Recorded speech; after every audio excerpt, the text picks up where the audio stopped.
ఏంది బాబాయ్ ఏదో ధీరగా కూసున్నావు? ఏం ఏముంది చేస్తుండు? చేను ఎండిపోయినాక ఏం చేయాలి? వరి చేను ఆరుగాలం పెట్టుకున్నది ఎండిపోతాండే. ఆ! వాళ్ళు ఏడవ పట్టిరి. ఆ! హ్మ్. ఆ!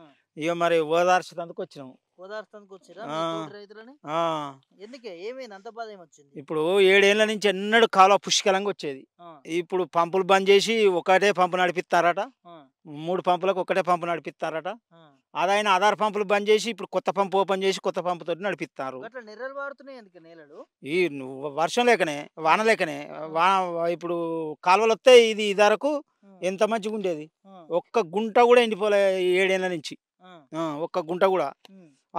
ఎట్టైనా కాలువ వత్తందని ఆనకాలంలో పెట్టాం ఆశింగి నారు పోయంగానే. ఆ! అప్పుడొచ్చింది. ఆ! ఇక ఖతం అప్పటినుంచి ఇగ ఇప్పుడు నెల 15 రోజుల నుంచి హ్మ్. ఎద్దం మద్దెం వచ్చి ఇప్పుడు మొత్తమే 15 రోజుల నుంచి మొత్తమే బందయింది. మొత్తం ఇబ్బందయింది. ఆ! ఆ! ఎందుకు బంద్ చేసిర్రాడ కాలువలు? మోటార్ల బిల్లు కట్టాలే, మోటార్లు రిపేర్ చేయలేకనే గవర్నమెంట్ నీళ్ళు లేక గాదు. ఆ! మోటార్లు రిపేర్ చేయలేకనే. ఆ! ఆ! అంటే వాళ్ళ మీదనే తప్పుందా? గవర్నమెంట్ ముందు చూపు లేకనే ఈ చేను ఎండిపోవుడు. ఆ! ఆ! ముందుగాల అల్లిచ్చి అన్ని రిజర్వాయర్‌లో నీళ్లుంచితే హ్మ్. సూపర్ వారు. ఆ! హ్మ్. నీళ్ళియ్యక ఆడ మోటార్ బాగు చేయక ఇబ్బంది పడుతుర్రా రైతులు? ఇబ్బంది పడతారు. ఆ! తక్కువ ఎండిందా? మా ఊళ్ళో ఒక 150 ఎకరాలు ఎండింది. అబ్బబ్బబ్బబ్బా! ఒక్క హ్మ్. ఊర్లోనే 150 ఎకరాలు. ఆ! ఈ కాలువ కింద ఆధారపడి పెట్టుకున్నోళ్ళకే. ఇగ బాయిల కింద, దాని కింద సగం సగం బారిచ్చారు. ఆ! హ్మ్. సగం పోయింది, సగం హ్మ్. వచ్చిందా? వచ్చింది. ఆ! మరి హ్మ్. అట్లయితే పరిస్థితి ఏంది రైతులది? రైతుల పరిస్థితి ఏంది ఇగ నిండా మునుసుడేనా. పెట్టుబడి తప్పలే, కలుపు తీసుడు తప్పలే, నాట్లేసుడు తప్పలే అన్నీ పోయినాయి. హ్మ్. ఇప్పుడు రైతు మునిగేదేనే. 30,000 ఎకరానికి 30,000 పెట్టుబడి పెట్టి హ్మ్. ఇప్పుడు మునిగినట్టేనే. ఆ! ఆఖరికి ఇప్పుడు ఇగ బర్రె మేపుకుంటే కూడా బనికి రాకుంటున్నది. అయ్యయ్యో! ఆ! హ్మ్. చాలా దీన పరిస్థితి ఉందా? దీన పరిస్థితి. హ్మ్. హ్మ్. మరి మీ ఎమ్మెల్యేని గెలవపోయారు యశస్విని రెడ్డిని? ఎస్ఎస్‌సి రెడ్డిని కలుద్దామంటే అత్త అత్త కలిత్తేనే ఆమెనట. ఇగ మరి మేము సరింగా పోలే నేనైతే. ఆ! ఆ! అంతేనా? అంతే. ఏమనుకుంటారు మరి రైతులు ఇంతగానో ఎండిపోతా ఉన్నాయి గదా! ఏ ఊకే గడికి గడికి ఈ ఊళ్ళో ఉన్న లీడర్లతోటి మాట్లాడిపిత్తాంటే వత్తయి రేపొత్తయి. ఆమె గూడా మన రైతులే కాలువ తీసుకుంటే హ్మ్. వచ్చి ఆడ ఫోటో దిగి పోయింది. ఆ! రైతుల కాలువ తీసింది గూడా గాదు. హ్మ్. దానికి ఫోటో పోజులిచ్చింది పోయింది. ఇగ ఆమె వచ్చిన కాడికెళ్ళి ఎండిపోవుడే. ఫోటోలకు పోజులు ఇచ్చిల్లా? అంతే. ఆ! సందాలేసుకొని కుంటెనకల్లు చెర్లకు నీళ్ళు రావాలని చెప్తే అటో ఇటో హ్మ్. కుంటెనకోళ్ళయి ఇగ మోటార్లు పెట్టి ఒక్క సుక్క లేకుండా ఊడగొట్టిర్రు చెర్లల్ల. హ్మ్. లేకపోతే ఆ చెరువు వెనకాల అన్నీ ఎండిపోవు. హ్మ్. హ్మ్. ఇప్పుడు 7 ఏండ్ల నుంచి మా చెరువు ఎండిపోలే. హ్మ్. ఇప్పుడు మొత్తమే ఎండిపోయినాయి. 3 కుంటలు. 7 ఏళ్ల తర్వాత ఇప్పుడు ఎండిపోయిందా? ఇప్పుడు ఎండిపోయింది. ఆ చెరువుల వల్ల ఎన్ని ఎకరాలు సాగు అయితుండని? చెరువుల వల్ల యా 50 ఎకరాలు. 50 ఎకరాలు. 50, 70 ఎకరాలు గాని, ఆ ఆ! చెర్ల నీళ్లుంటే ఇంకా పక్క పొంటి బాయిలు, బోర్లకు నీళ్ళిచ్చేది. ఆ! ఆ! ఊట ఊరేదన్నట్టు. ఊట ఊరేది. ఆ! దానివల్ల ఇప్పుడు 150 ఎకరాలు దెబ్బతిన్నది. 7 సంవత్సరాల తర్వాత చూస్తుర్రా కరువును? కరువును. ఆ! ఆ! మరి గొప్పగా చెప్పుకుంటారుగా ఈ ప్రజాప్రభుత్వం. ఉపాధి హామీ పని చేస్తామన్నా గాని ఇన్ని రోజులు మట్టి తేలలేదు. హ్మ్. ఇప్పుడు మట్టి తేలిందంటే చెర్ల పని లేదట. అంతేనా? ఆ! ఎందుకు? ఏమో గవర్నమెంట్ సిస్టమ్ అట మరది. గవర్నమెంట్ సిస్టమ్ ఇన్ని అంటారా? 7 ఏళ్ళకి తేలితే చెరువు మట్టి పోద్దామంటే, హ్మ్. ఆ చెర్ల మట్టి లేదట ఇప్పుడు. ఆ! ఇన్ని 7 ఏళ్ల నుంచి నీళ్లుండే అప్పుడు హ్మ్. తీయనిచ్చిర్రు. హ్మ్. అప్పుడు నీళ్ళు తీసేటందుకు ఆ నీళ్లుండి తీయరాలే చెరువు మట్టి. హ్మ్. ఇయ్యాల తోలుకుందామంటే అది కూడా కరువు పని బందట. అంతేనా? చెర్లల్ల తీయొద్దట.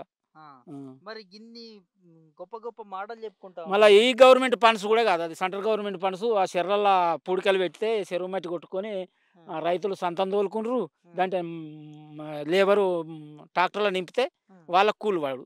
హ్మ్. ఉపాధి హామీ పని గూడా అశ్రద్ధే.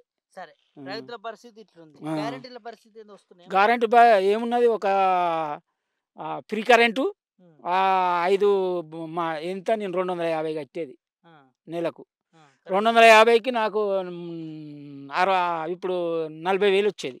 ఆ! రైతు బంధు ఖతం. ఆ! హ్మ్. ఏంది 250 ఏంది 40,000 ఏంది? కాదు కరెంట్ బిల్లు 250. ఆ! నెలకు 250. ఆ! నాకు కారుకు 20,000 వచ్చేది. ఆహా! రైతు భరోసా అంటున్నావు నువ్వు. రైతు భరోసా. ఆ! అది ఎగ్గొట్టే. ఆ! కరెంట్ బిల్ ఇచ్చిర్రు. రైతు భరోసా ఎగ్గొట్టిర్రా? ఎగ్గొట్టిండు. అబ్బా! నీ ఇ లాజిక్ బానే ఆ! ఉంది. రైతు భరోసా ఎగ్గొట్టిండు. హ్మ్. రుణమాఫీ కూడా ఎగదెంగిండు.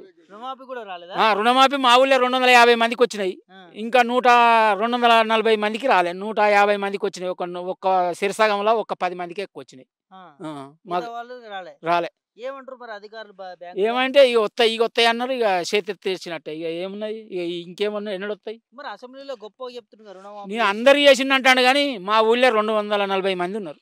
ఆ, మొన్న రుణమాఫీ గ్రామ సభల ఏవన్నా నిలదీస్తే ఇక 250 మంది ఉన్నారు. 150 260 మందికి అయినాయి. ఉమ్, ఇక ఇంతమంది ఉన్నారని లిస్ట్ చూపించిండు. ఉమ్, వాళ్ళందరికి కూడా అవుతాయి. మళ్ళీ గ్రామ సభ వరకు అన్నాడు కానీ ఉమ్. ఎంతవరకు అవుతాయో ఏం కథ. అంతేనా ఉమ్.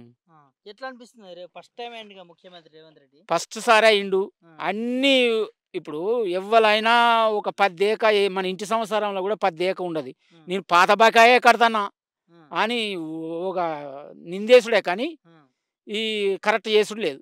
ఉమ్. ఆ. పాత మోటార్లైనా మరి అల్లిచ్చి నీళ్లు కొడితే ఇప్పుడు మేము రైతులందరం బతుకుతాం కదా. గంత అశ్రద్ధ ఉంది అంత అశ్రద్ధ ఉందా? ప్రభుత్వం దగ్గర. గింత ముందు చూపు లేదు. ఉమ్, ఆనకాలంలో వదిలిపెట్టారు అడ్డగోలుగా.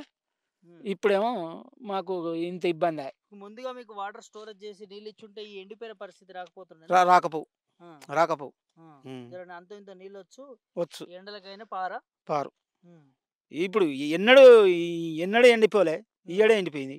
ఇప్పుడే ఎండిపోయింది. ఉమ్. గతంలో కేసీఆర్ ఉన్నప్పుడు కూడా ఎప్పుడు ఎప్పుడే ఎండిపోలేదు. 10-12 ఏళ్ళ నుంచి ఎన్నడూ ఎండిపోలే. ఆ, ఉమ్. మరి ఏంది కొత్త మార్పు అనుకోవచ్చా ఇది? కొత్త మార్పే. రైతులకు దెబ్బతీసుడే మార్పు. అంతేనా? ఉమ్. దెబ్బతీస్తున్నారు. రైతులకు ఇది రుణమాఫీ కాకపాయే, ఉమ్, రైతు భరోసా రాకపాయే, ఉమ్, ఇప్పుడు చేనులు ఎండిపోవడా. ఉమ్, ఏం చెప్తాను, మేము రైతులకు ఇది చెప్తాను అది చెప్తాను అని. ఉమ్.